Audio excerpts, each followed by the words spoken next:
How would you use a Monopoly set to escape from a prison camp? I could see how you might use a buckaroo. Just fly out over the fence. I mean, you'd probably just keep ending up on the barbed wire. Again, try it with the bucket. Is it the covering up the hole with it?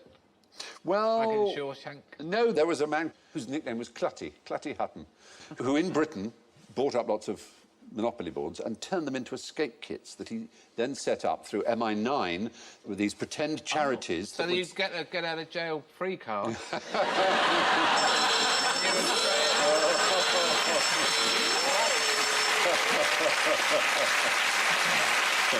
That's a very good idea. It was. No, what was brilliant was the secrets that hidden in the Monopoly board were incredibly useful things. A file. Like a small dog, tiny hat, and a little ship. There would be real money interspersed with the Monopoly money. There would be maps on silk, because they obviously tried it on paper. It's too bulky and rustly, but on silk, on parachute silk, you get an enormous amount of detail and tiny. That's an example of his earlier work, putting a compass in a military tunic button. The Germans got wise to this. They'd unscrew them, eat the buttons, and they'd see it. So then they reversed the thread. So when the Germans unscrewed it, they in fact tightened the button. Then they got wise to that. So then he used razor blades, which were magnetised at one end, so that when they were attached to something metal, they would spin round with the G of Gillette would point north, which was very good. So they were well disguised. They said, now look, we put the normal thread on. Yeah. Old Kraut, he's unscrewing it. Yeah. Then what we've done is we've put it the other way. So when he's unscrewing it, Yeah. he's actually tightening it. That's right. Now we've got a step further. We've done one here. You can't get the top off. Isn't there a flaw in that, sir? Don't complicate it. Don't complicate it, Perkins.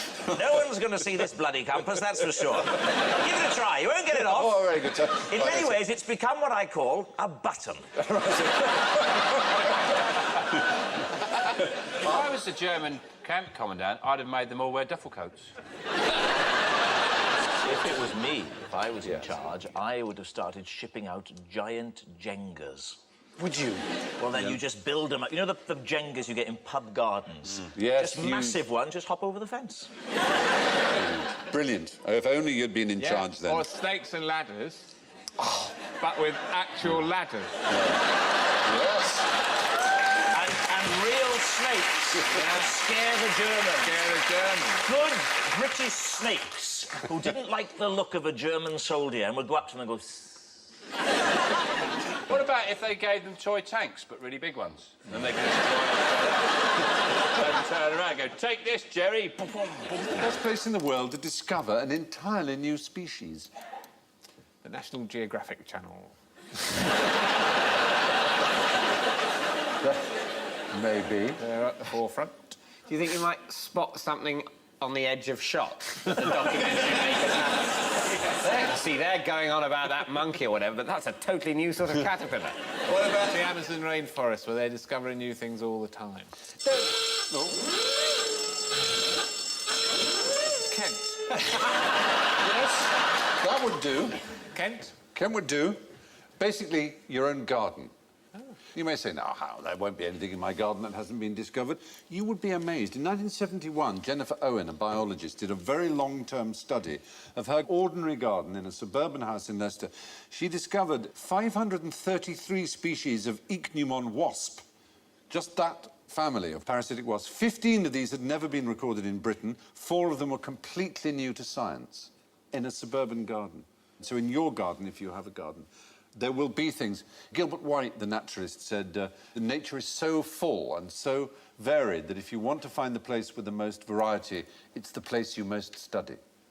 It almost doesn't matter. Just take a piece of land and look at it hard enough, you will see things that... Still going rainforest, I'm sorry. Yes, but you'd have to travel thousands of miles, you'd have to park there, you'd have to look, you'd have to, you know... Park? The point... Well, yes. Everyone knows it's a nightmare parking. I'm really worried that my brain let me say that. Where?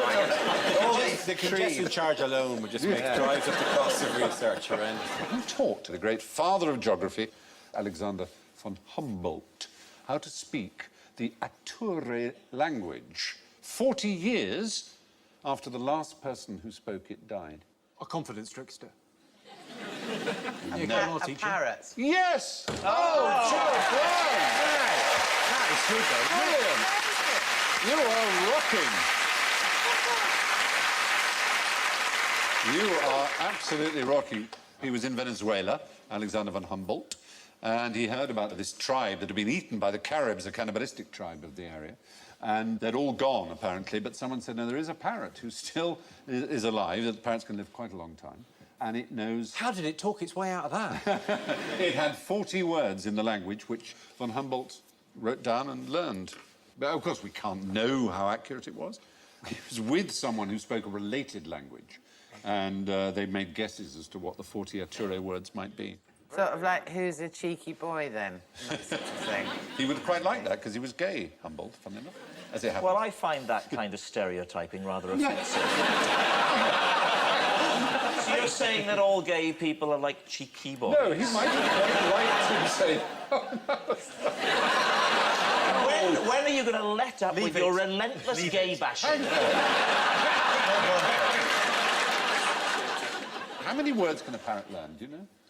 182. That's good and specific. There have been some 200. But the odd thing is why they speak at all. Why is it that they do mimic humans? It's they have that little thing in the back of their throat that I have where they can go... But the extraordinary thing is no parrot in the wild has ever been observed mimicking another bird or another animal. So But there are birds in the wild There that are mimic birds that do. noises. Yes, and... minor birds and other birds. Yeah. But parrots don't. In the wild, they just have their own screech and they're satisfied with that. They don't imitate other birds. They've never been observed to. And that is rather a shock, isn't it? Do you have the answer to this? I hope No, so. I don't. You don't? I'm sorry, no, it's a real question. So Humboldt apparently learned Ature. Doctor, I can't stop singing Auld Lang Syne. So the doctor says, I'll have to send you to the Burns unit. Very good. Now, what's wrong with that joke? Is it absolutely terrible?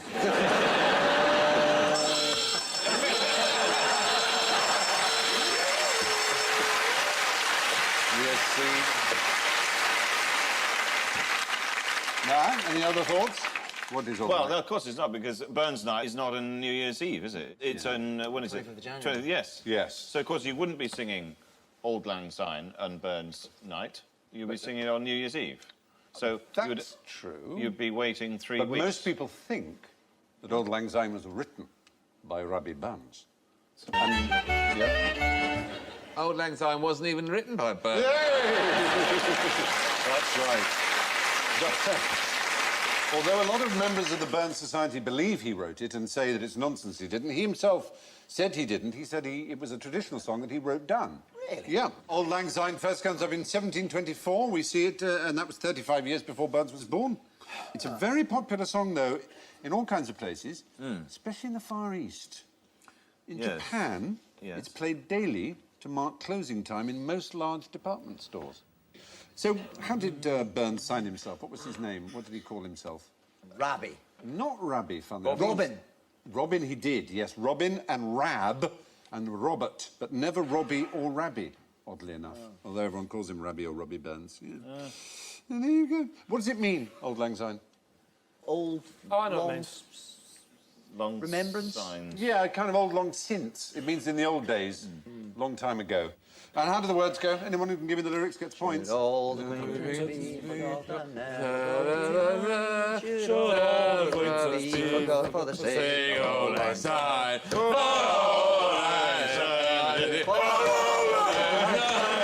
We'll pack a couple kindness yet for the sake of old lang. Oh, yes, 4 points. Spot on. Yesterday, I went to the supermarket, and all I wanted was a loaf of bread and some milk, and I came back with a small jar of truffle oil, a pot of organic anchovy. I remember that day, that was Yes. brilliant. And a flagon of fermented essence of Vietnamese sucking goat and a small curly-headed chap. When all I wanted was bread and milk. What was going on? early onset dementia, Stephen, which I think that's what it is. It seems They're so. very clever with the way they put things in the aisles and they catch They you out. are. You end up with a Swiss roll you had no intention of buying. Precisely. There is a huge science to the placing of products. There's a thing called a Grün transfer. There was a man called Victor Grün who was generally considered the father of this whole business. Apparently, men buy things from higher up. They're also more likely to pay more. So everyday things that women are more likely to buy are at 3 to 4 feet, and the more expensive premium goods are higher up. The men will pluck those, say, yeah, that's good, that's the best, that's the most expensive one, that must be the best, because we're stupid like that. And the women will say, oh, that's a good price, I'll get that one. It's called and the they also green transfer. they play different music during because you're more or less price sensitive at different times of the day. They play different music. It's more kind of sedate supermarket music during the afternoon, but by half an hour before the supermarket closes, they speed up the music in order to make you shop faster. And also the people go beep, beep, beep quicker because the music develops a beat. So they actually, Start playing the Crimson Tide music. People shop like their lives depend on it. It seems we're all victim to this. I mean, I have to confess, I like to think of myself as an independently minded person, but I've gone into these shops wanting 4 things and come out with 20. Which of us hasn't? But they make them look nice, but then you go home and enjoy them. Oh, It's not that's like true. You go home and go, this is just tar. Why the hell do they make me buy it? It is still a packet of biscuits. You go home and go, thank God I bought that nice packet of biscuits. I can have that now. Yes, there is an element of that. Yeah, I mean, like, we give out them as if they're being foisted upon us, like, and the guy in the mirror, they have bought our tar biscuits again. Take all good things off the shelves, only tar from here on. Anyway, that's probably enough about that. Shops have a number of tricks up their sleeves in order to trick us into buying things we don't need. When you've fallen for them, you're the victim of a green transfer. How did Captain Schlitz, number 2, sink his own U-boat? I'm assuming that the good captain was in the bath. This couldn't have happened in an actual... No, it was a real... What, you mean playing with a toy U-boat? And It was with a a number real 2. U-boat. Oh, I see. I read number 2 in that sense, is what you think. Yes. Not in the yes, number 1, carry He on, might number have 1. blocked the loo and caused some sort of terrible backup. Affected the ballast. Imagine how the lavatory on a submarine works. Sorry about it, a bit of a clue. Yeah, ruthless competitor. It's something to do with the flush on the toilet. How does that work, do you imagine, when you're underwater? It sucked him out, but it let water in, presumably, didn't it? Well, the point is that obviously the lavatory arrangements of a boat that's submersible are very complex because you can't just flush the water out in the way you can from an aeroplane or a train. And you had to have special training to operate the flush. Or you shoot a sailor out of the torpedo tube, tied to a rope, he relieves himself and you pull him back in. Well, it seems that what happened was Captain Schlitz in his U-boat U-1206. This is April the 14th, 1945, so just before the end of the war. Oh, how annoying. Very annoying for him. And he has a poo. And he claims that the loo was faulty and didn't work properly. The he would say that, Klo, wouldn't as they he? would say, the Klo was gebrochen. It was not working. But there is a theory that, in fact, he'd just done a rather monster and unpleasant poo and was too embarrassed to ask the sailor who was responsible for the doing of the flushing to come in because there was a bit of a...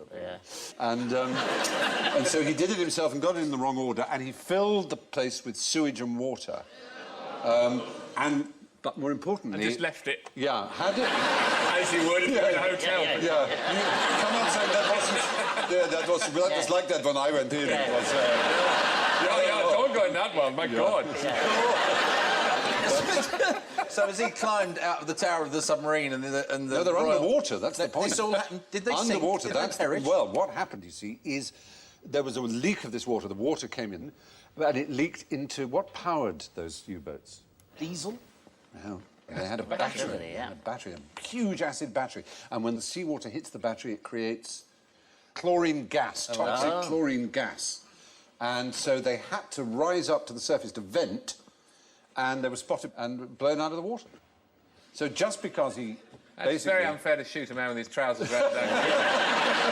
It is a bit. But it is the only known case. This doesn't count. Captain Parrot Schlitz sank his own U-boat using nothing more deadly than its own lavatory. Aristotle, as I'm sure you all know, thought that heavier objects fell faster than lighter objects. And it seems an intuitive and correct idea, but Galileo worked out that they didn't. And how did he do that? Wait for it! He dropped 2 cannonballs off the Leaning Tower of Pisa.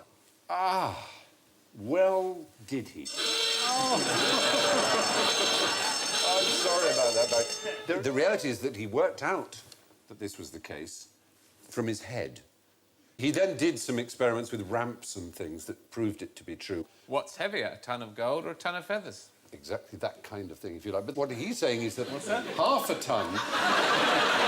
he's saying half a ton of coal, what Galileo Like said... a sort of Elton John party request or something, yeah. Of course, the answer is that one of them is heavier, isn't there? Because gold is measured in troy weight rather than avoirdupois, and they're different. So a ton of gold is different to a ton of feathers. Sorry. I believe. I'm sorry. But what Galileo said was that half a ton of coal falls at the same speed as a ton of coal. That's the point. Falls at the same speed. You know, if you let go at the same time, they'll both hit the ground at the same time. How could you get a ton of coal up in the air? Well, indeed. Galileo's reasoning was thusly wise. He said that if you had a heavy object, if you believed Aristotle, it falls fast, and the lighter one slow. So suppose you attach the light one to the heavy one. Well, the heavy one falls faster than the light one, so it would make the light one fall faster. Or the light one would hold the heavy one up because it's going slower.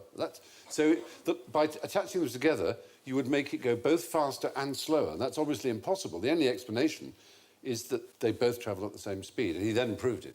And on Apollo 15, Scott, the astronaut, thought he'd try and see if Galileo was right, and we have a clip of him doing it. It's rather wonderful. And I'll drop the two of them here, and hopefully they'll hit the ground at the same time. How about that? Which proves that Mr. Galileo was correct in his findings. Isn't that cool? Astronaut David Scott proving Galileo right with a hammer and a feather. But Galileo established it by the power of his own thought. How many cricket pitches are there in Kansas? One big one. Well, there's certainly it's a big square shape, but not a cricket pitch shape, Kansas. It's to do with the measurement of corn, isn't it? It's to do with the measurement...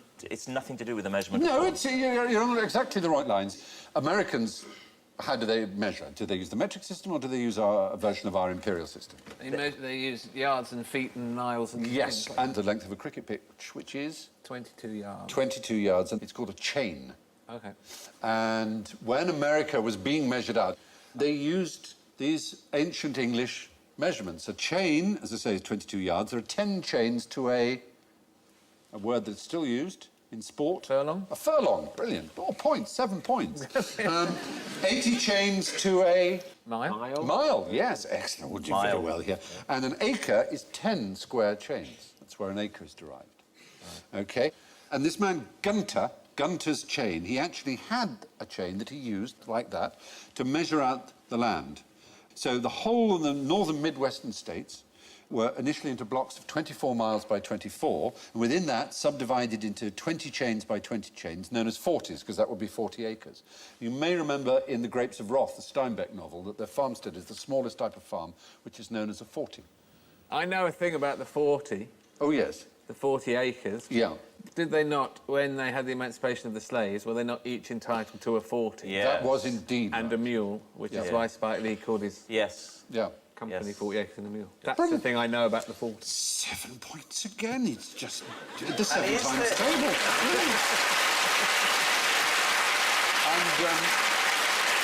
And is the country still divided by the Willie Nelson line? You can see them there. This is from the air. And because Kansas, which is one of the most rectangular shapes of any of the states, almost perfectly so, you can actually calculate how many it is. And it's 3,474,386,388 cricket pitches would fit in there, in fact. That's quite different to the answer I had. How many men have been president of the United States? Oh, it's 46 or something? Well, shall we ask the great man himself? Shall we ask the current president? Is he here? Is he here tonight? Ladies and gentlemen. What a waste of a guest. I'm glad we've given up my seat. I think he sat in the audience for this one. Here he is, the president, but which number of the United States? He's here to tell us. I thank President Bush for his service to our nation.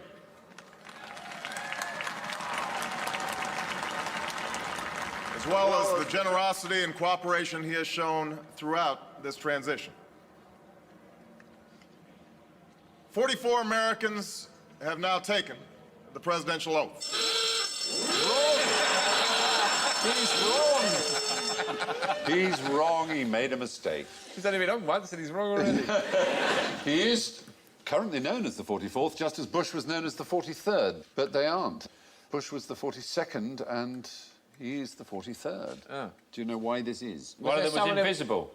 Was there someone who was president for a bit and then stopped being president? Someone else was president and came back? There was one non-consecutive president, who was the 22nd and the 24th. Why did they count him as two? That doesn't make any sense. Yet they count Clinton as one. Yeah, because his terms are consecutive. This one was the 22nd, then Benjamin Harrison was president, and then he was the 24th. This was Grover Cleveland. I think if I was doing that, if I was setting that system up, I would have gone for the number of different men. Right? Yes. I would say, you know, that you get a new number if you're a different man. Person, exactly. Not if there was a gap. No, I know, but there's only ever been one gap, and for some reason they didn't do that. So when he took his second oath, he was called the 24th president, although he was the same man who'd been the 22nd. Well, he was actually Stalin. He was, he does look a bit like So not only did he rule Russia, kill millions of people, he was two presidents of the United States. It's a weird system, That's isn't a CV. It's quite a bombshell. Now we know what he was doing in between presidents. Yeah, exactly. Barack Obama is, in fact, the 43rd person to become president of the United States because Grover Cleveland held the position twice with a 4-year break in between, making him the 22nd and the 24th president of the United States. How much of the moon can you see from the Earth?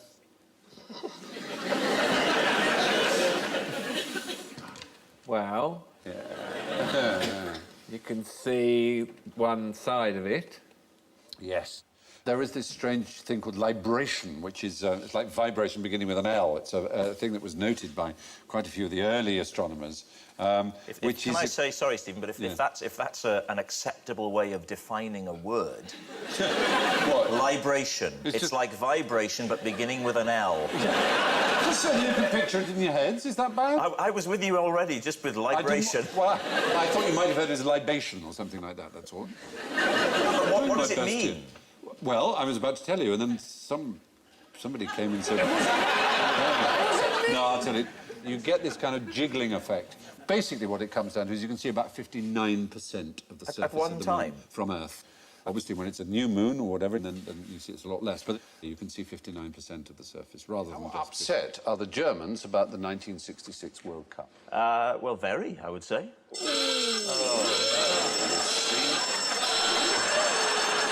Well, they would be, surely I would have thought a proud nation like the Germans. They were upset at the time, but I said, how upset are they? They barely remember it. If you asked every German who won the World Cup in 1966... Yeah, they're pretending. No, because the fact is... World Cup? No, I don't know. No, because we care about it, they don't. They care about their scores against Holland.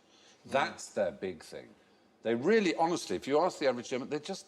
66. They really don't know. Oh, did you? Well done. You know. International. For us, it was like everything. Wow, we won. But they, in 1974, beat the Dutch, and that to them was the one they really, really care about. But they surely, the Dutch have never provided a great deal of opposition to them. Generally, in history, they've just walked into Holland whenever they fancied it. Oh, in that sense. Any time they want, they just go into Holland, which is just like spin the windmill. I haven't mentioned it yet.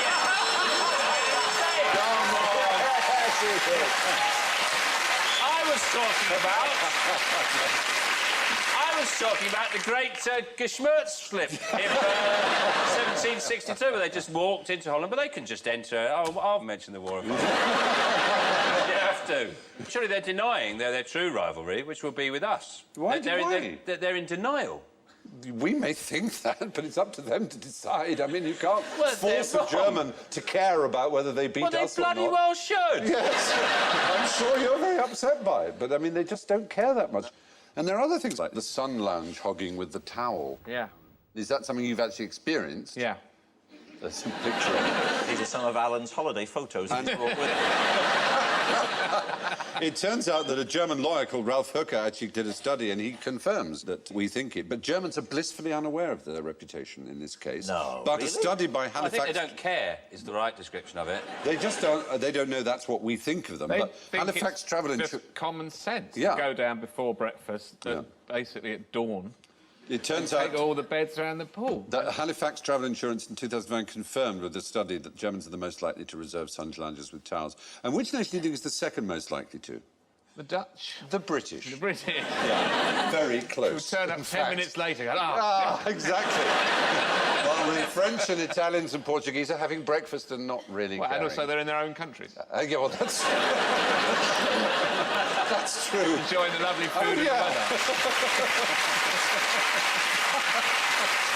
That is highly travelling at a snail's pace. Never mind snail mail. What happened to the snail telegram or telegraph? That's not it, is it? That's No. An amazing Frenchman called Benoit had a theory that when two snails, male and female, mated, right, forever afterwards, they had a telepathic power. There's some mating snails for you. And that no matter how far away they were, they could communicate thoughts to each other. So he raised money to develop this system where he had a sort of dish to which he glued, right, 24 snails, which he labelled A to Z, missing out, I think, Q and X, possibly. And then the mates of each one, he did the same to on another dish, and the other dish could go to New York. All you had to do was wibble the A, and the A in New York one would wibble because it had mated with the... And so you'd send your message by typing snails, and the person at the other end would watch the snails vibrate and read out the message. But, as I say, the amazing thing is he found someone to invest in this. And that, gentlemen, is how we broke the Enigma code. Isn't it fantastic? It was called the Passylalinic sympathetic compass, using escargotic vibration. These snails are just disgusting. They are riding all over each other. Will they stop it? Get a room. Technically, they have got a room. They carry their own room around with them. Yes, that's sort of their thing. Is it wrong to be aroused now? Because I... Oh. Anyway, sadly, the Passylalinic sympathetic compass, or snail telegraph, simply didn't work. What was quite interesting about the birth of Julius Caesar? Yes.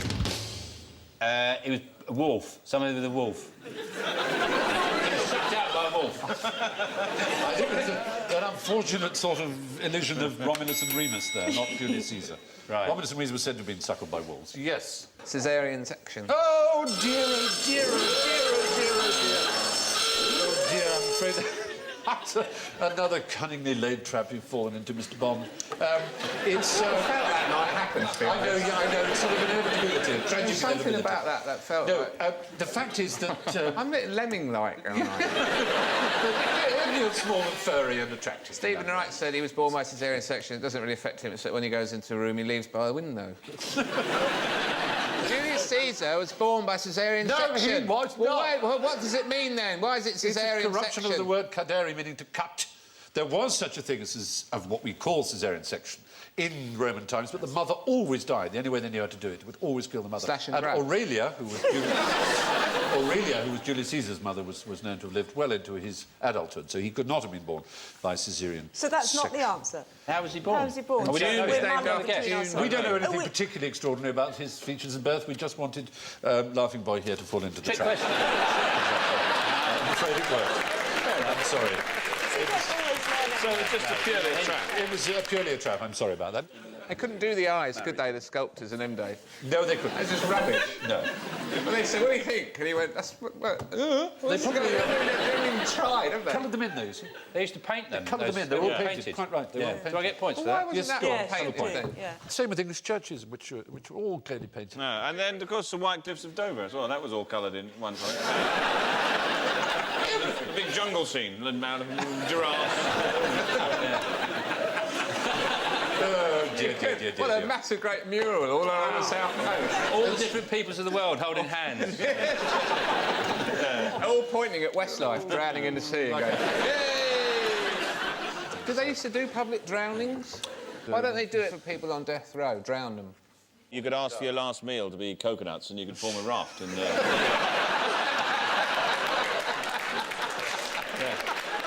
Describe the rules on a pirate ship. Rules? Yeah. What sort of rules would they have? Obviously, they've got a captain. Yes. So he's in charge. So I imagine he gets most of the gold and whatever they find. Well, oddly enough, now, they had two senior officers, the captain and the quartermaster. And the captain could be vetoed by the quartermaster on all matters except battle. except OK. rules of engagement when fighting. And they had strong laws. And the quartermaster was, he was about how much they divvied out, including he decided how much the captain got. The captain had no special quarters. He didn't have a, you know, wonderful room such as you imagine in movies. So it's not exactly hierarchical. It's kind of a rule of two, the quartermaster and the captain. Otherwise, it was more or less a democracy in a strange sort of way, but with strict rules. For example, in Captain Bartholomew Roberts' ship, the Fortune, there was no gambling. It was like a boarding school. No smuggling girls into the dorm. No playing music on a Sunday. And lights out at 8 o'clock sharp in the evening. It's rubbish being a pirate. I know. It's not quite what you imagine. My is it? dad, the captain. That's rubbish. But where are you going to smuggle these girls from, anyway? That's true. Do you rescue one from the sea? No. When it came to women aboard, the articles of Captain George Lowther, who was a famous pirate of his day, said, if at any time you meet with a prudent woman, that man that offers to meddle with her, without her consent, shall suffer present death. So meddling with a prudent woman without her consent got you death. So they really were very strict with each other. So meddling was rape, really? Well, I think essentially we're talking that about rape. lost its meaning by the time Scooby-Doo came exactly.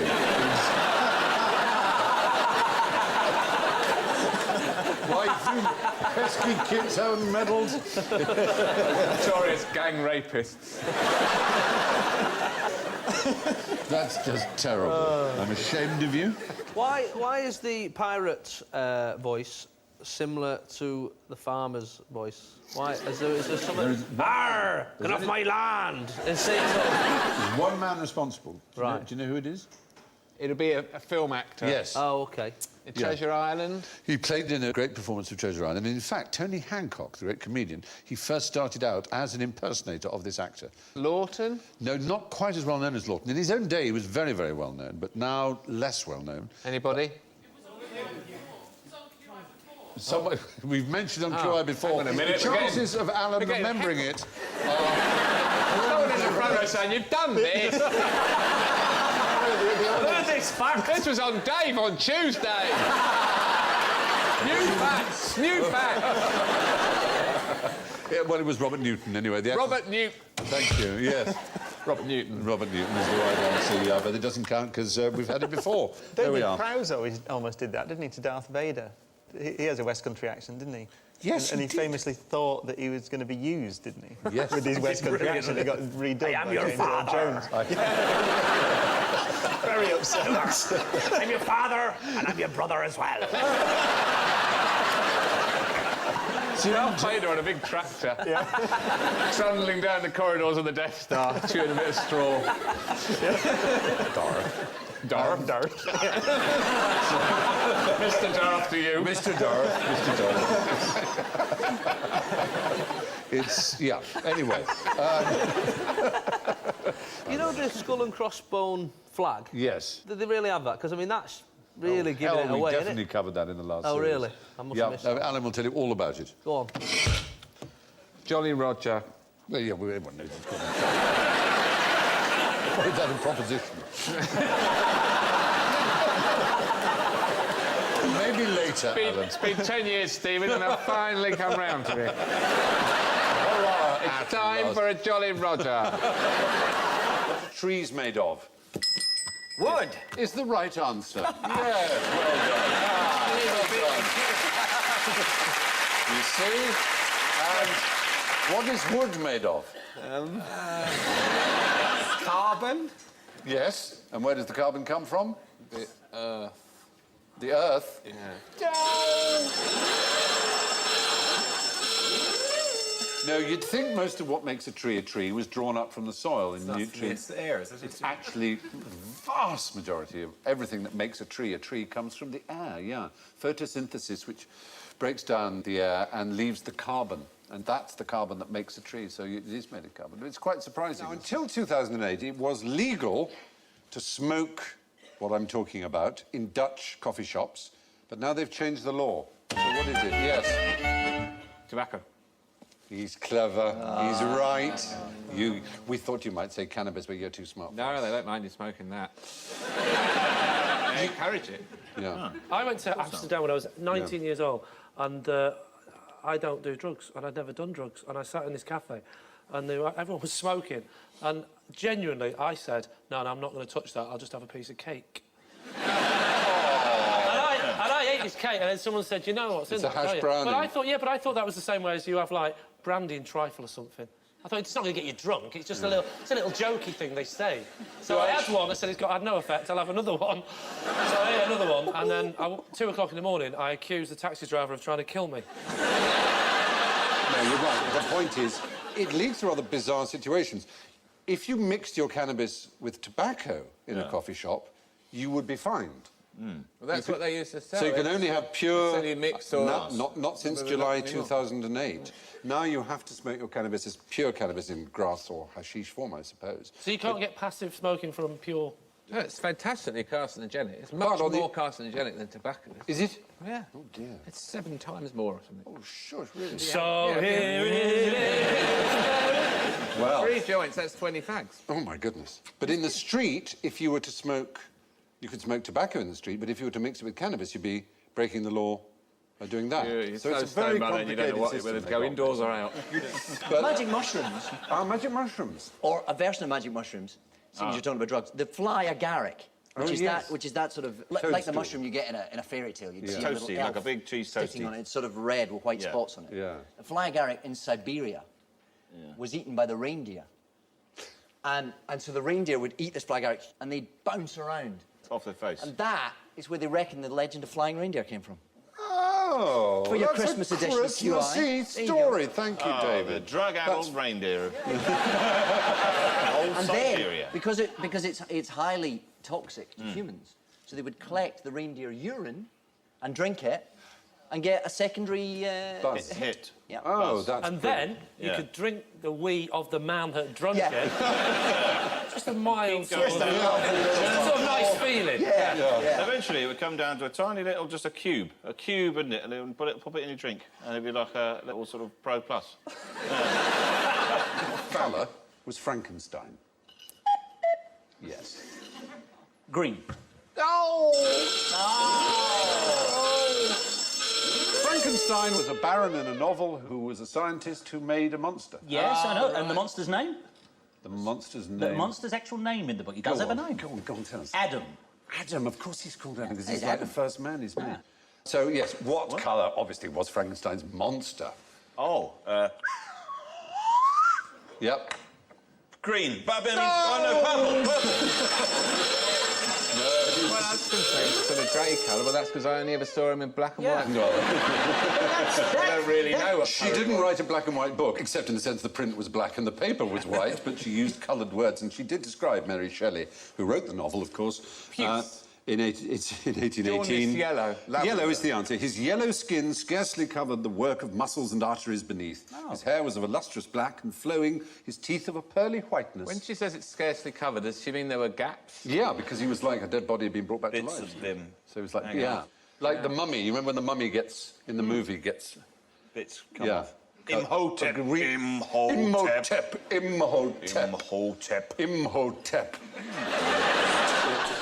Yeah, well, Frankenstein's monster was, in fact, yellow in the book, anyway. So tell me, what good did the Great Fire of London do?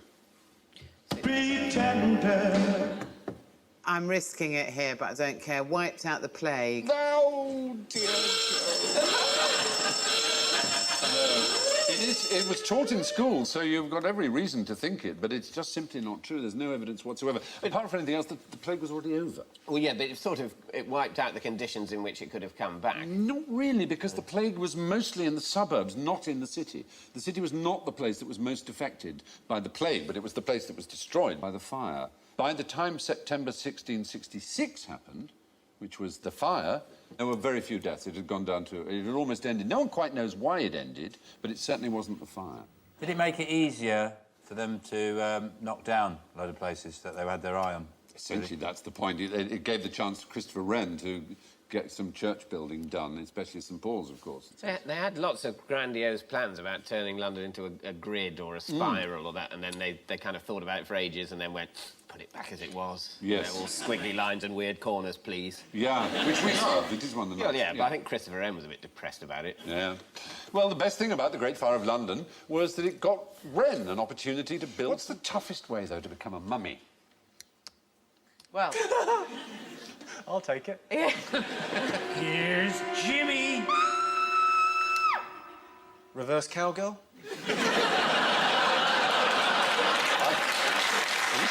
Now, they understand that. You're going to have to explain it to them. What is the reverse I'm going to need a drawing? volunteer from the audience. If you're having sex with me... Yeah. and- Mel. Or Mel. Yeah. So you're having sex with Mel, Yeah. and you're lying down Yes. on your back, Yeah. and Mel is... I can't use her name in that stuff. She's Jordan. sitting on top of you, but looking away. Reverse cowgirl. I find they're much happier without looking away from me. That, however... Especially if they can see out the is, window. It's like a budgie. She could be reading a book or watching telly. She could do what she likes. She can see the telly or outdoors. She don't mind. That's wonderful. Yeah.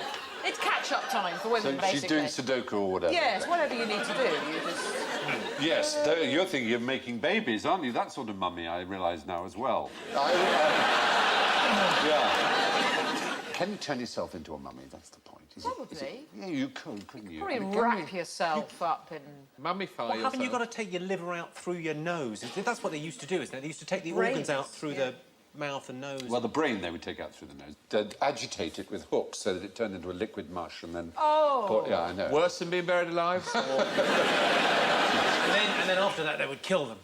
Yeah, wow. But the Soku Shinbutsu were members of an obscure Buddhist sect who, in Japan, used to practice the rather macabre idea of self-mummification. This is what they'd do. It's quite complicated. It's really interesting. See if you could do this. For 1,000 days, right, a priest would eat nuts and seeds while taking part in vigorous physical activity so that he had no body fat.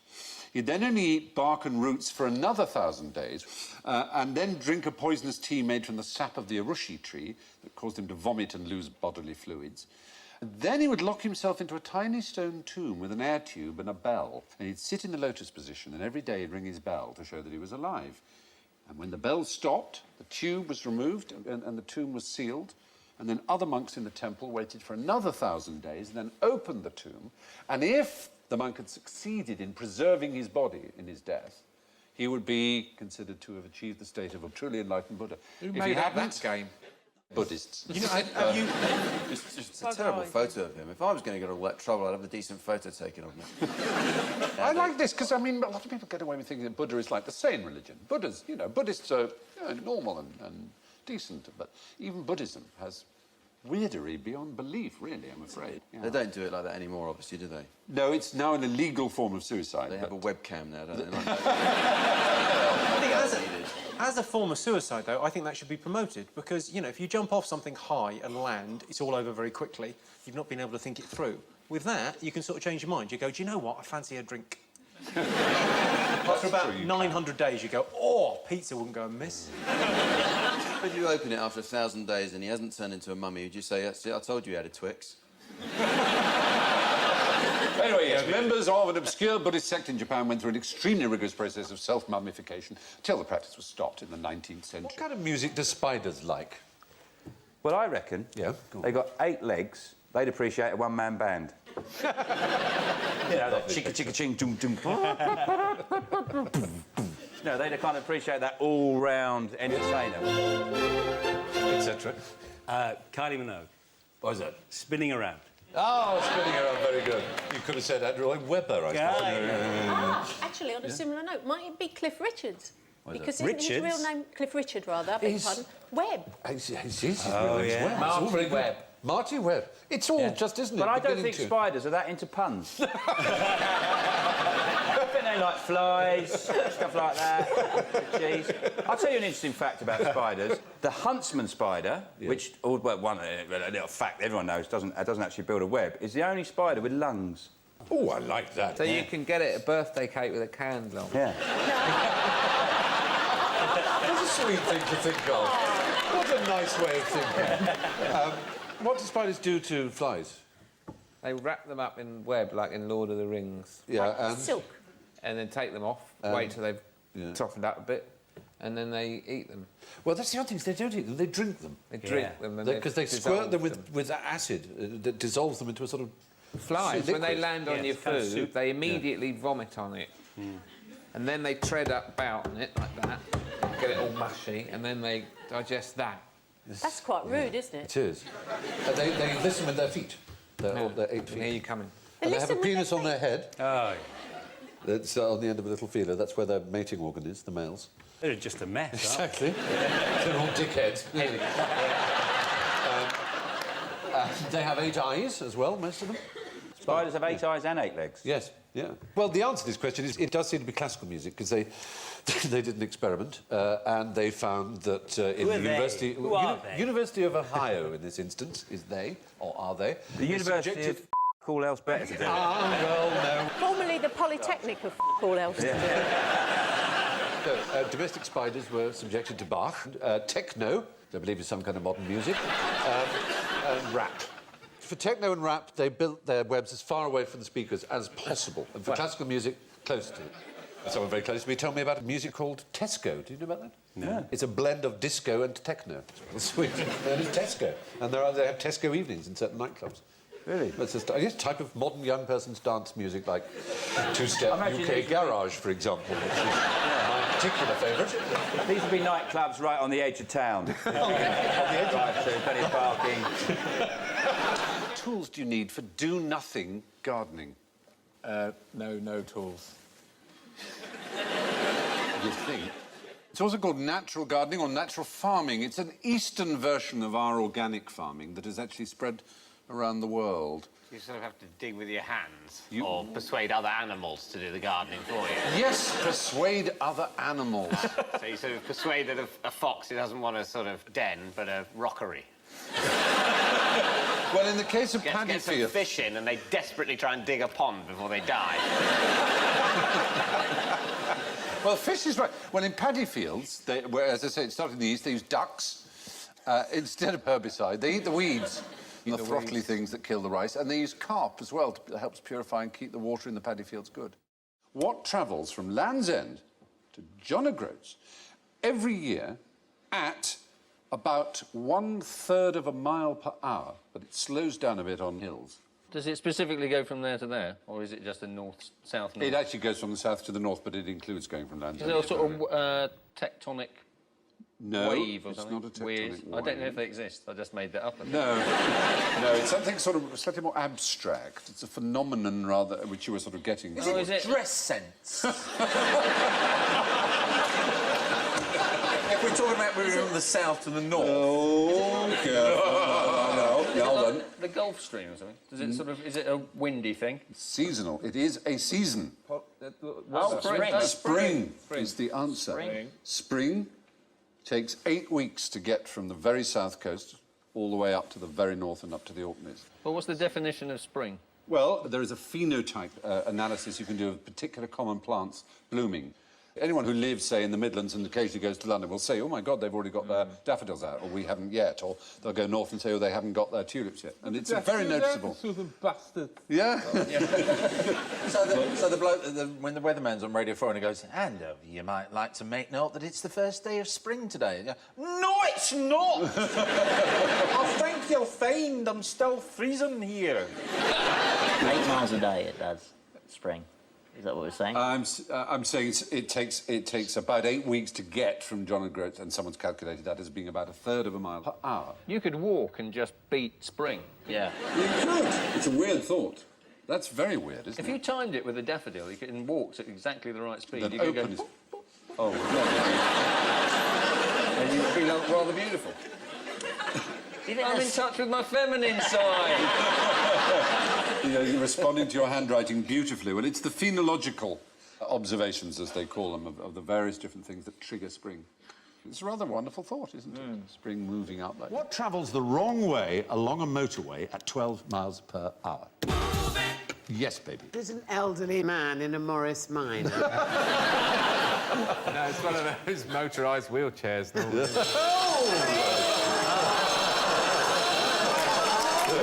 You were both going for the same thing. Well, no, this is an effect we might all have experienced on motorways, and a deeply unpleasant one, and yet a perplexing one. There was a wonderful New Yorker cartoon which showed a huge traffic jam and a man looking in a puzzled way at a sign that said, "Traffic jam clears inexplicably 3 miles ahead." Yeah. And that's the phenomenon we're looking at. If you drive, you know that sometimes you can be in this terrible traffic jam and then it will magically clear. No cones, no police, there's not been anything wrong, and you think, well, what was that about?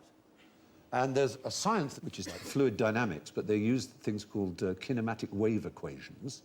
And what happens is a car will suddenly brake, and the car behind it will brake, and the car behind it will brake, and so on and so on. And so it sends a ripple effect back through the traffic. And the one ahead can start off again quite cheerfully, saying, "Oh, it was only a pigeon diving at my windscreen."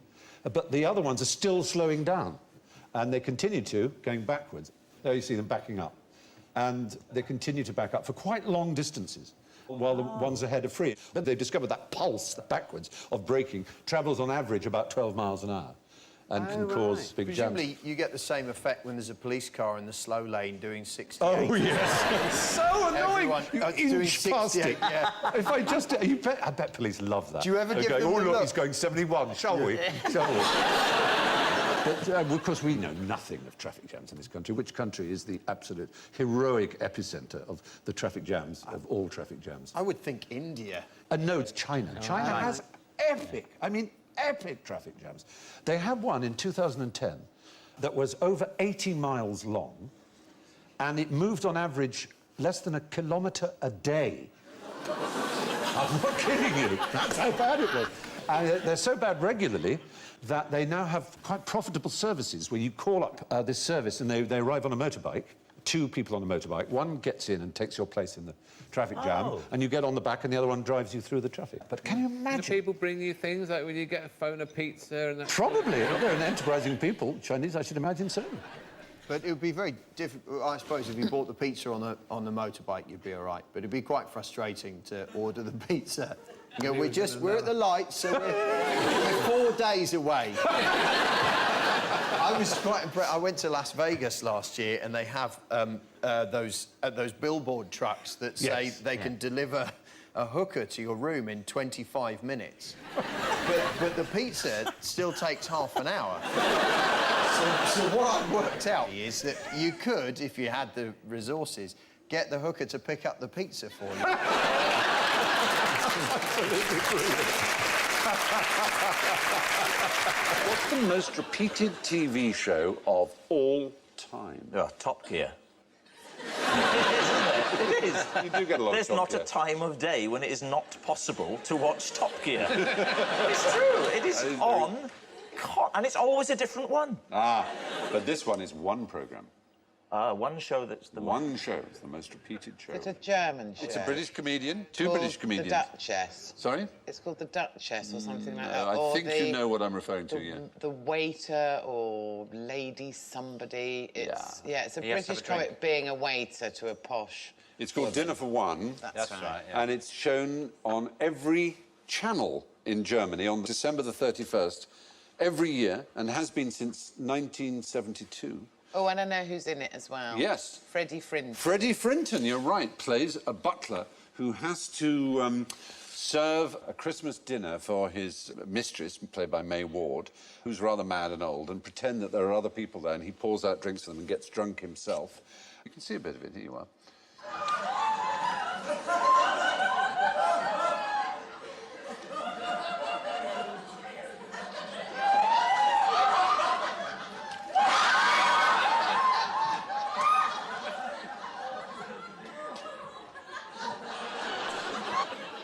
You know, all right, it's broad humour, but it was... Yeah, it's all very well in its own way, but what's going on with it every single channel, every single year? It's become a cult. It's unavoidable in Germany. They have parties for it. It's just a tradition. It was a sketch done in 1920. They used to do it, you know, on the halls and all around the other places like that. And a German TV presenter saw it in 1963 and thought it was amusing and said, come and do it on German television. So they did it on German television once, then they did it again to record it. In 1972 they showed it, and they've showed it ever since. And it's become so popular. I think, to give the Germans their credit, they laugh as much ironically at it as we would if we saw it. It's just one of those things that happens to have become an extraordinary tradition. I'm quite glad we've got the Great Escape over here. That's our tradition. If you might exactly Not on every argue the channel. same. Not on every channel, I agree. It is pretty extreme. It's almost impossible to avoid. Dinner for One with Freddie Frinton. Just how great were the great train robbers? Well, they're not that great because they got caught. Well, yeah. I mean, they got so caught. They got caught almost immediately. Yeah. And they got caught in very stupid ways. Do you know how they were caught? They went to this farm and played Monopoly using the stolen money as their Monopoly money. And then they cleared out and left their fingerprints over everything, over all the Monopoly set.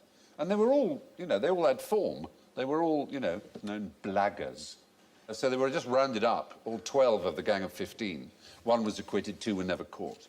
They were pretty inept, is the answer, basically. Who's the most famous of the great train robbers, would you say? Ronnie Biggs. Ronnie, you've also said Ronnie Biggs, yeah. And what was his role? Was he the mastermind? Is that why he's the best known? No. No, he was such a small peg in the whole thing. Was he the driver? No, he wasn't even that. He was inside. He was doing a stretch for taking and driving away. And the mastermind of the entire event met him and said, I'm planning this blag. I'm planning a game of Monopoly. Yeah. He's just got to pick something up on the way. Yeah, It's my set, I've lost all the fake money. And the only way of replacing it I can think of is I've run Waddingtons, they Yeah. didn't want to know. Get a new set, they said. Don't be ridiculous, I said. Anyway, the mastermind was called Bruce Reynolds. And he said, if you can find me someone who can drive a train, a diesel train, I will cut you in on a big job that's going down. You can I mean, it's not, that's like the, I mean, that's not like someone who can sort of melt diamonds with their eyes. Or someone who can drive a diesel. Apparently they exist somewhere. But the amazing thing, David Mitchell, is that Biggs found this guy whose nickname was Old Pete or Stan Agate. No one knows who he was because he was the one who was never caught. Was that Old Pete the train driver? And I know. for his job... After for Casey this, Jones had turned him down. Yeah. For this, for being found, Ronnie Biggs got a share worth 147,000, which in today's money is 1.6 million. And all he had to do, Ronnie Biggs, was get this guy, Old Pete, to the scene. But this Old Pete got to the train and said, oh, I don't know how to drive that. Ronnie Biggs still got his share, but Old Pete was useless. He couldn't drive a train. He'd been lying all the time.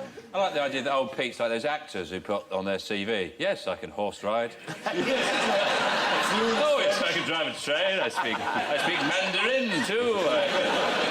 Train through China, no problem at all. That's how he found him. He went through Spotlight. And the other, apparently, he was very well reviewed in Much Ado About Nothing last year. And he's trained in modern dance. Yeah. That would come in handy. Well, the great train robbers weren't particularly great. Most of them were caught because they left fingerprints on the Monopoly set at the safe house. Which was the first animal to be cloned? Oh, well, I can't be, so it's not Dolly the Sheep, then. No, you're right. It isn't Dolly. You've all been so good at avoiding my little honey traps. No. But I thought it was Dolly the Sheep. But it's not. Not the first animal, no. We have to go back to the 1880s for the first cloning. Really? Yeah. It was a sea creature, actually. An octopus or something? No, it was a sea urchin. There's one. This was a German called Driesch who did it in 1885. But in 1902, another German, Hans Spemann, cloned a salamander. And he used a rudimentary noose, right, to separate the cells of the embryo. And the noose was made of the hair of a human baby. And he used it as like a little lasso to just to separate. Isn't that marvellous? That is fiddly work. It is very fiddly work, I've got to say. There must have been lots of times where he's going, Okay. Could I please have another baby's hair? Back to the baby. All the people trying... One guinea, madam. trying to keep him calm. Would you like another? No, I don't want another coffee. I don't want... Go. Do you want me to have a go? No, I don't. Oh, you're so right. But Dolly was in 1996. Dolly the Sheep is the one that you cleverly avoided. But why Dolly? Why called Dolly? Do you know? It was named after Dolly Parton because the cell came from the mammary glands. Correctly correctington. Well done, sir. Excellent. Only points. think there was a point where they go, we can just get another sheep and say, yeah, there it is, it's genetically identical, that one. There, those two sheep look similar. Well, that's because they're genetically identical. Well, oddly enough, things can be genetically identical and rather surprising because the first cat to be cloned was called Rainbow, and her clone was known as CC. And there. You say, now, how can that... Ah, well, they didn't put the effort in. No, you're going to say, you see. When they trolled the pet shop through that little faker, they could have they could have at least sent the guy who they sent to get the other kitten with a photo of the original. Not just get any cat. Yes. The little kitten is called CC. Points if you can guess what that stands for. Cat clone. Whittier. What sort of Whittier? Say? Points to the audience. Copycat, you see. Very good, yeah. The operation was known as Operation Copycat, obviously. It's part of a larger project to clone a dog, which was... Oh, that's a bit... Well, it was called Missy, the Missiplicity, named after a dog named Missy. And the world's first cloned dog from Korea is called Snappy. And they ate it. Of course.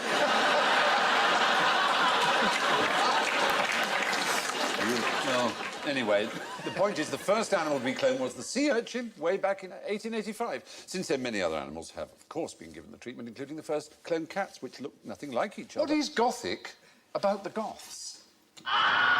Yes. The Goths were an ancient German tribe, I think, who wore crushed velvet and very, very thin drainpipe trousers and spat in shopping centres. And Goths have carried on that tradition to this day. We're a rampaging army of horny-headed warriors. Yes, and actually, you should have some points because, oddly enough, people think of Goths as German, but they were originally Scandinavian. And you look Scandinavian, well, you know, from that Glaswegian, Scandinavian? Norwegian Scandinavians. They sound dangerous. They came from Scandinavia, and they defeated the Vandals, who were a group of Germans, which is where we get our word Hang Vandal around from. bus shelters. Yeah, exactly. And so I think you are, oddly enough, the most Gothic of the Goths, because the point is Gothic has been used to mean all kinds of things. What kind of things can you think of that are applied to Gothic? Cathedrals. Cathedrals? Why are they called Gothic? Well, is it anything that isn't classic? Yes, it was an insult, is the point. In Renaissance Italy, they called them Gothic to mean barbarian, because they were conceived to be the people who destroyed Rome and therefore destroyed civilization. So Gothic was a huge insult. So there was Gothic architecture. What else was called Gothic? Gothic literature. That's where you start to get Gothic in terms of the macabre, isn't it? Yes, and a sort of Byron-esque sort of anti-hero, maybe. Yeah. The bad monks and women who always fainted and slightly lesed it up. Yes. And what other forms of Gothic are there? Does Carpenter Gothic mean anything to you? Carpenter Gothic? Carpenter It Gothic. was an interesting phase in their recording career where cause she was quite skinny anyway and she had the mascara. It looked good. No, Carpenter Gothic. Was it a death-obsessed Geppetto? Oh, that's American Gothic, isn't it? That's right. By... No, I thought it was Norman Rockwell, but it isn't. No, it's not. It's Grant somebody. Grant is right. It's Grant Wood. And that is the actual building there in Eldon, Iowa. Looks better in the painting, really, doesn't it? Yes, it's a little dilapidated. How have they got Gothic from that? What's Gothic about it? That pointed ecclesiastical style window is it's a Gothic arch. It's a bit of a lame effort, isn't it?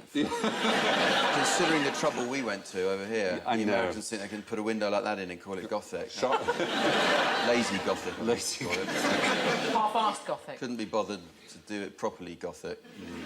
Just so it fits under the roof, really, isn't it? Yes.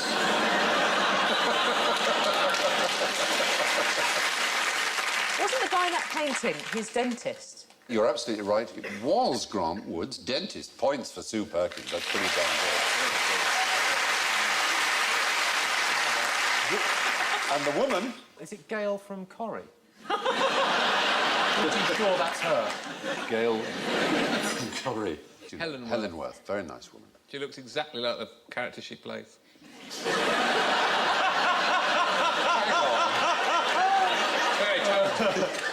There's an incredible similarity. That's very good. Anyway, so there are lots of things we call Gothic. And, of course, there are the young people who go about in black eyeliner and stuff. Well, I like the fact that it makes me think that the Goths sacked Rome only after being nagged by their mum for a fortnight. Oh, we have to. It was the lingua franca of ancient Rome. Great balls of fire! Dutch. 'Cause I knew that's not going to come up. Yeah, very good, yeah. See, that's where you've got to think, Joe.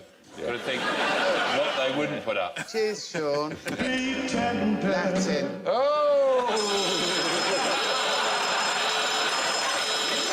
I did that deliberately. Yeah, I know. At this point, She's it makes... going for the record. Yeah, it makes no sense. difference. Yeah, you might as well. Yeah. It's like shooting the moon when you play hearts or one of those Oh, games. it's such a brilliant game. Isn't it? Yeah. What does lingua franca mean? When people get together, it's a language that is commonly used as like everybody's second language, as it were. Is it Greek? Yes, it is Greek. It's the right answer. Greek is the language that people would use in Rome if they weren't. So, can you tell me what the most successful textbook of all time is? Is it the one that teaches you what LOL means and LMAO? It probably is now, lol yeah. speak. No, what's our theme for the day? Geometry. Oh, it's the Logarithms. It's Not yeah. logarithms, No, no. not logarithms. Do you want my eyes? Do you want my eyes? Stephen, is it logarithms? No. It's not logarithms, there's a jolly good guess.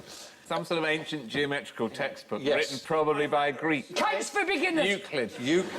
Euclid is the right answer, David Mitchell, absolutely. Euclid's stoichia, Euclid's elements.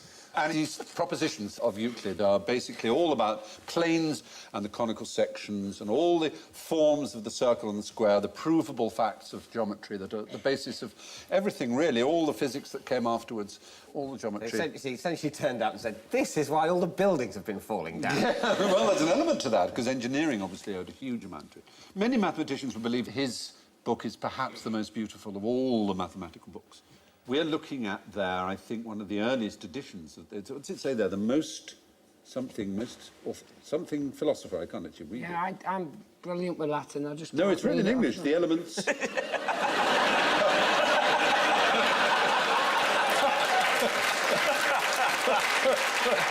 But the names, you're right, the names are written in Greek there. Yeah, that's what threw me. Yeah. Elizabeth's court magician, John Dee, Queen Elizabeth I. Have you heard of John Dee? Yeah, he was a very extraordinary man who worked as a spy. Now, there are points here, if you can tell me the cipher he used as a spy. Did he use invisible ink? No, he had a particular cipher, his call sign. And a writer many years later, who was extremely learned in the ways of the world, despite being thought of just as a thriller writer, used it for his own Ian spy. Fleming. Yes, so 007. 007, exactly. It was John Dee's call sign. I sense points. You get points. In fact, you will have 7 points. 7 points? Yeah, very good. Excellent. I could have 700 if you're backwards. That's too much. I'm No, not going to 7. speak again. What is unfair about the prize money at Wimbledon? Yes. They only give it to you if you're really, really good at tennis.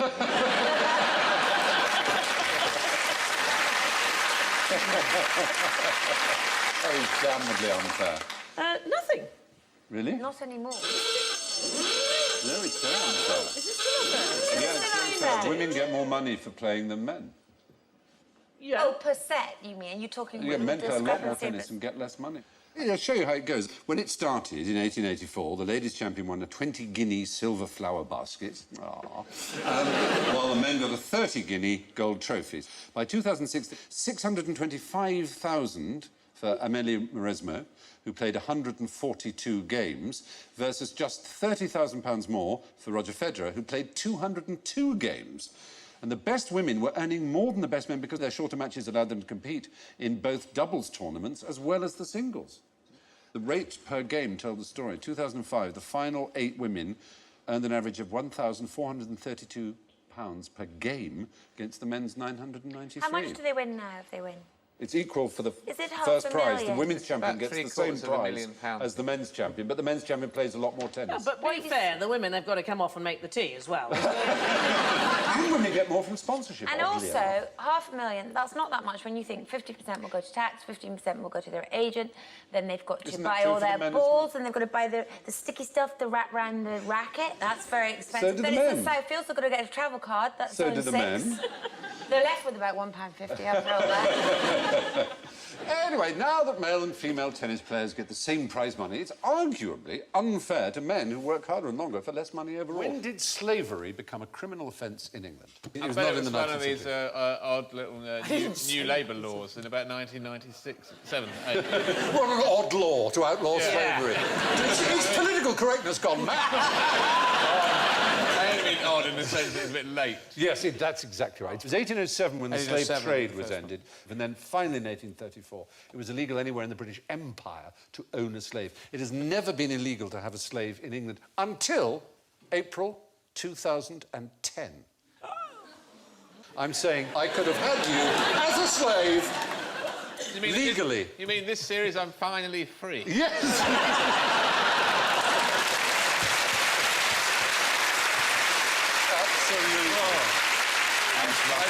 But you know what? I mean, one of those slaves who just goes back to the master. I don't know what to do. I work for you anyway, please. I'll tell you one thing is that there are now estimated to be 27 million people held in, essentially in bondage, in slavery on this planet. But the show will be over soon, more, you can go. Yeah. Right now? More than there ever were in the days of cotton picking and so on. 27 million? 27 million. In the world? Yeah, that is the estimate. It's pretty grim problem still, slavery. The point is, it was never illegal in England because it was never recognised as a state of being. I wish I'd known that. There were laws against kidnapping and abduction and false imprisonment and sexual trafficking and all the other things that we might associate with slavery. But it was not illegal for one human to own another human, which it now is. So this is a law this isn't one of those laws where they thought, oh, that needs clearing up. It's a loose end from history. It kind of was. In 1967, there were a number of obsolete crimes that were taken care of. Barratry had been illegal right up to 1967, which is vexatious lawsuits.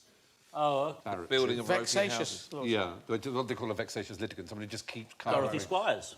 Yes. Dorothy Squires, the singer Dorothy Squires, towards the end of her life, when she did have a mania, but she was probably the last person to be done for vexatious litigants. And if you kept prosecuting someone for it, you'd be prosecuting them. Yourself? Yeah, well, it's completely...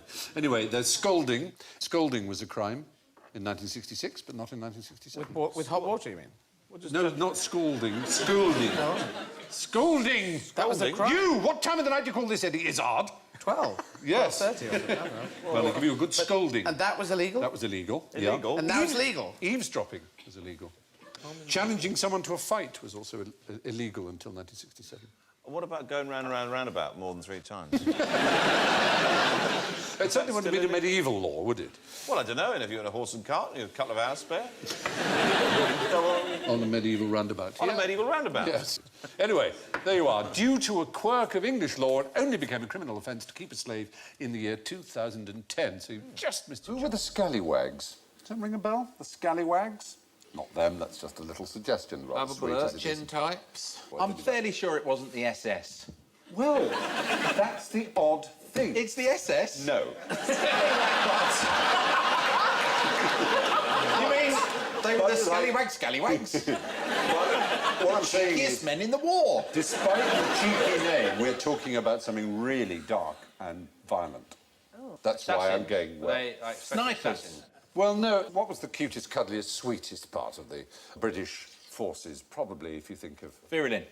Yes, or Ensign. Dad's Army, for example. The Home Guard, okay. right? But there were plans afoot that if, and probably when, right, that's a man dressed as a woman doing a practice there. If and when the Germans invaded, there would be a guerrilla section of people who were not mainstream military. I almost wish they had invaded. Yeah. That was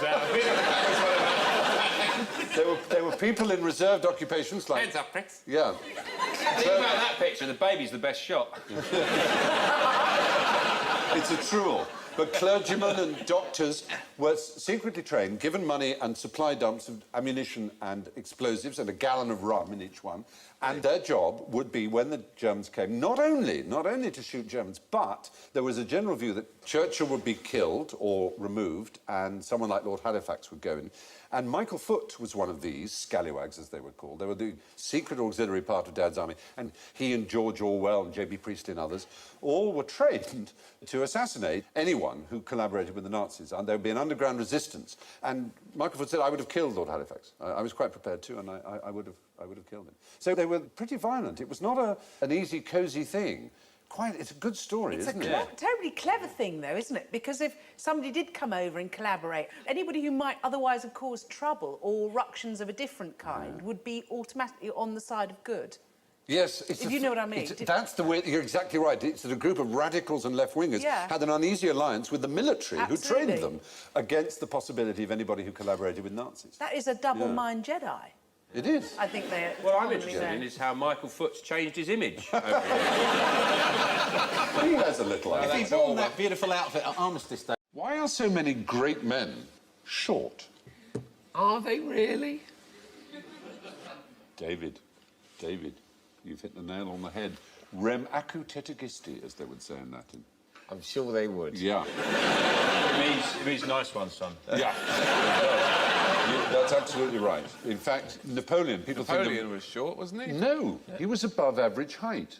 Everyone was short in those days. Wasn't he? Well, he was 5'6", which was taller than He it was is 5'7", now. actually. Yeah. Average height was about 5'6"-ish. So it's just the British who decided he was short, put him down a bit. Yes, it was particularly a cartoonist called Gilray. When we were at war with Napoleon, there was a famous one of George III with a little Napoleon based on Gulliver's Travels, like that.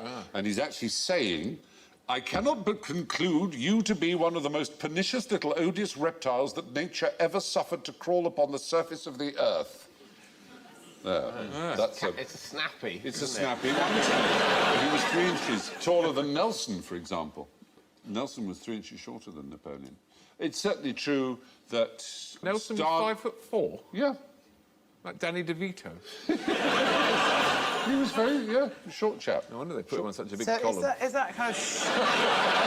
Yes, he's tall in Trafalgar Square. Is that short man syndrome a kind of retrospective thing, then, that we've kind of invented more recently and then just gone back and said they're all short? Yeah. Some of them were short, though. There's no question. I mean, Stalin was surprisingly short. He was only 5'5". Mussolini was 5'6". Franco was 5'4". 5'4"? Yeah. They are all short, Steve. Well, no. He hit the 5'8". Idi Amin was 6'4". Yeah, big That's fella. my height. Fidel Castro, 6'1". Mao was 5'9", which is rather tall for a Chinese person. So... But mostly they're not judged on their height, are they? No, they're not. They're not. But we'll let that go. Yeah. All I'm saying, there seems to be historically no evidence that short people are more power-hungry, more tyrannical than people of average or tall stature. Because you know how it came about, though, because it's just that one... It's probably the one thing that short people have got to cling on to. One day they might be a dictator. Well, and we've just taken that away from them. All this little hope. All this not being able to reach things from shells, one day will be made up for when I kill millions of people. And I can stand on their bodies. Yeah. Reach the jam.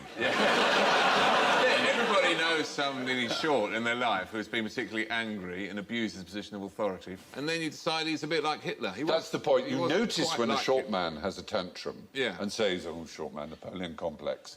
Tall man has a tantrum, you just leg it. Exactly. I have to say, I'm rather shocked by this. Heightism does exist. Short people are paid less on average than tall people. The disparity is comparable in magnitude to race and gender. A survey of Fortune 500 companies... They should rise up. Yeah. Hey. The chief executive officers of Fortune 500 companies, 90% are above average height, which is astounding, really. And 30% of those are over 6'2". They're the tallest 4%. Every now and again, a little short fella breaks through. Yeah. Oh, stop. Escapes, gets away. Yeah, yeah. But it Look is... at me! It is rather shocking that there is this disparity. And, of course, we always notice the powerful, short, rich man with a young, tall wife is... Billionaire Bernie She's actually... I've seen her with him. She's actually much taller than that. Above him. Yeah, she's bending her knee there. Yeah. I mean, he has to jump up to slap her on the bum. He can run through her legs. And who's the couple on the left? That's Carla Bruni and... Sarkozy. But at least the women have both got handbags that their husbands can fit in, which is... No, there isn't really any evidence that dictators are shorter than the rest of us. The Napoleon complex is a bit... Why are there no snakes in Ireland? Sorry? Oh, why are there no snakes Oh, I know in this Ireland? because... There's a reason that's related to the question I've been asking. Something to do with the Ice Age. Yeah, there were 20 the periods of glaciers. glaciation in Ireland. It was just coming, they were withdrawing and coming, withdrawing, all these glaciers. So there's no... you realise what you just said? Yes. You really can't help yourself, can you? I just am sorry, but... Snakes why they're all can't Catholic survive. in Ireland? Snakes can't survive with frozen ground. Anyway, we were talking about glaciers, and they're found all over the world, and they're large, and they're blue, and they have calves, but unlike the surprisingly nippy blue whale, they can't manage much more than about 60 feet a day at top speed.